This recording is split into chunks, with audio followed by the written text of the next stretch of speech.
జనగామ జిల్లా కొడగండ్ల మండలంలో దారుణం జరిగింది. తీసుకున్న అప్పు తిరిగి చెల్లించలేదని బ్యాంకు అధికారులు ఇంటి గేట్లు ఎత్తుకు వెళ్లిన ఘటన ఏడునూతుల గ్రామంలో చోటు చేసుకుంది.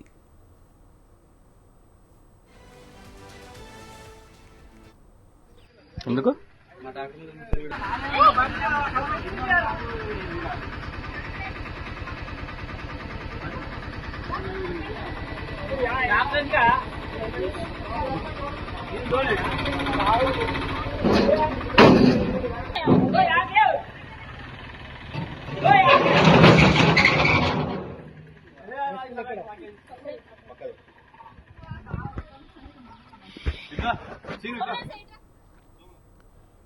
ఏడునూతులలో తండా మంజుల మధ్యపోయిన ప్రేమలతకు పాడిగేదెల కోసం జిల్లాలోని స్టేషన్ గణపూర్లో ఉన్న డీసీసీబీ బ్యాంక్ 8,72,000 రుణం 2021 అక్టోబర్లో ఇచ్చింది.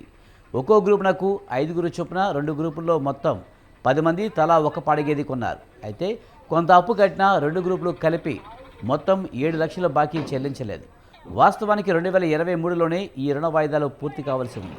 దీంతో బ్యాంకు అధికారులు లబ్ధిదారులకు లీగల్ నోటీసులు పంపారు.